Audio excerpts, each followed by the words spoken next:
Okay, my friends, we're now in Daniel chapter 2, verse 5. Now, as you remember, in Daniel chapter 2, verse 4, he started to go into the Aramaic language. And so now we're going to be there because it started out when they were talking to the king, the Chaldeans were, and they started talking in Aramaic. So Daniel continues writing in Aramaic now until the end of chapter 7. So when we parse this out, we're going to be parsing this out in Aramaic, which I have not studied. So I will have to take notes of this, study this, and then turn the recorder back on and let you know what I found. So let's start this out. Let's read the verse in King James Version. Quote, "The king answered and said to the Chaldeans, The thing is gone from me. If ye will not make known unto me the dream with the interpretation thereof, ye shall be cut in pieces, and your houses shall be made a dunghill." Unquote. Let's continue on because this is also part of verse 6, the paragraph is. Quote, "But if ye show the dream and the interpretation thereof, ye shall receive of me gifts and rewards and great honor. Therefore show me the dream and the interpretation thereof." Unquote. Now let's look at this in the raw language, translated over, not giving ourselves to English structure. Not if is firm, my decision.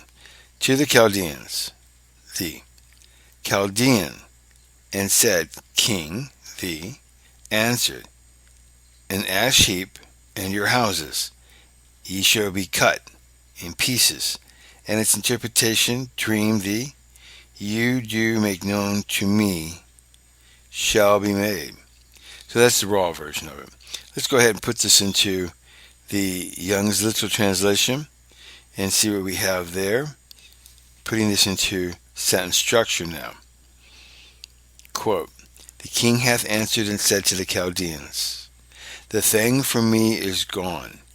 If ye do not cause me to know the dream and its interpretation, pieces ye are made, and your houses are made dunghills." Unquote. Now we're going to go ahead and look at this thing, parse this out.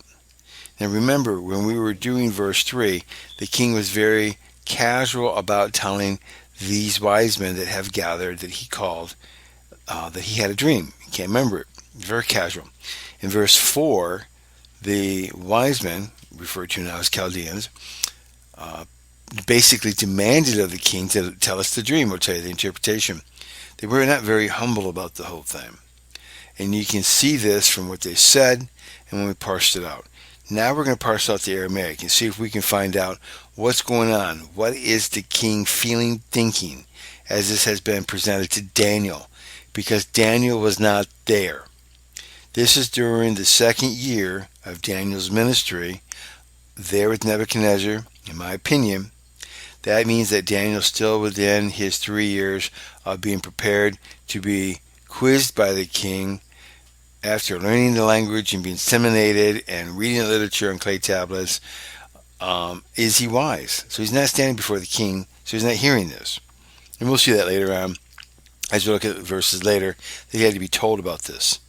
So, looking at the Aramaic, let me study it a bit and turn on the recorder and go through this, and we'll walk through it together. Okay. The king answered. So let's parse out the Aramaic for this. It's piel stem, which basically is equivalent to the quell in Hebrew, so it's a causative. And then the aspect is participle, so basically to be. So, answered and said. Let's go ahead and go to that same thing. PL participle. So it's causative and incomplete. To the Chaldeans, the thing. Now, the thing is used by the Hebrew word. Actually, this is Aramaic. The Aramaic word is used by Daniel several times in every chapter that's in the Aramaic from chapter 2 through, I think it's chapter 7. And he uses it continually like you would use it. You're just doing a truncated form of talking about an event. And continuing on, the thing is gone. So let's parse out this. It's a PL, so it's basically a Hebrew quell, and it is the perfect aspect, which means it's completed.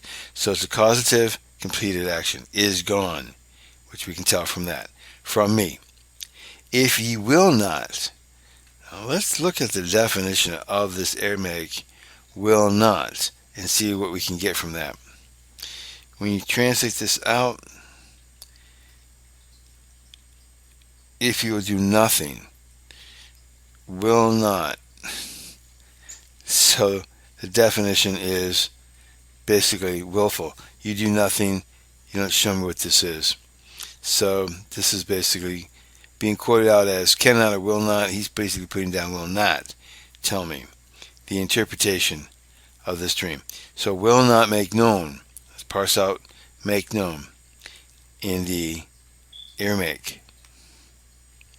Alright, so now we have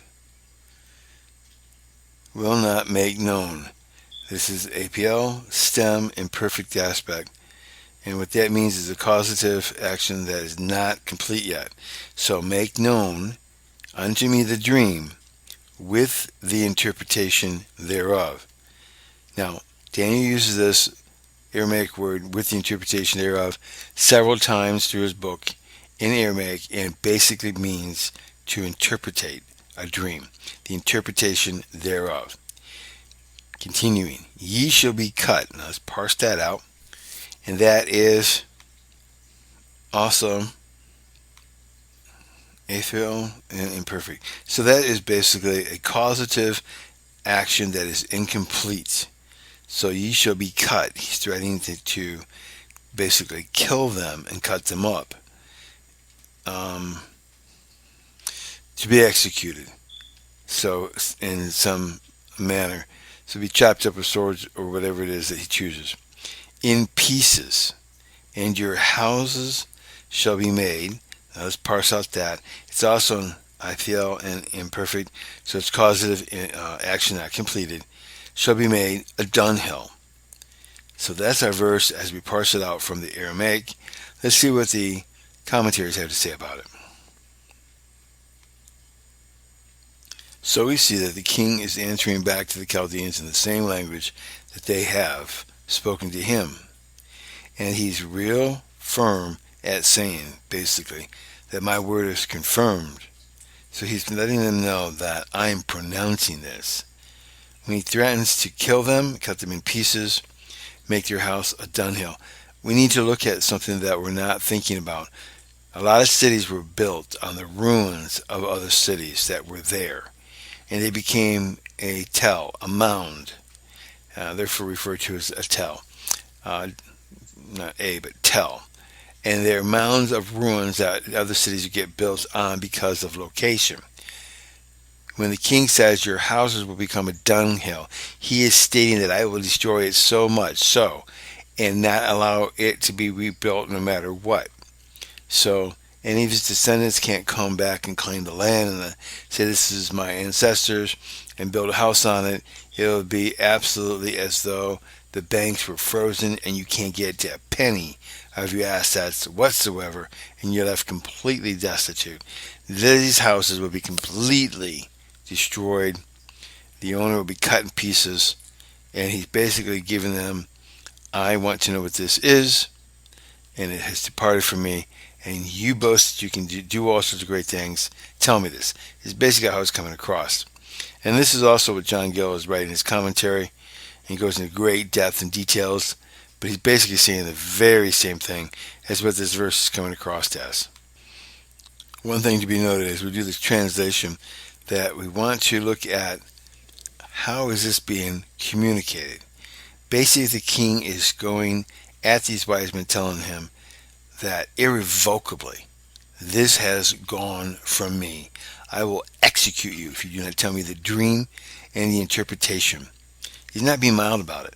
He's very in their face. He is the king. Tell me. Like Proverbs say, the kings, they're the rich, answer roughly. So here he is telling them, you will tell me this thing, which is very consistent of the cruel character of Nebuchadnezzar during this time frame and his character. So this is where we're at right now. Let's see more as we go along what God is trying to communicate to us in the scriptures as we go about verse by verse. May God richly bless you as you're going along your way.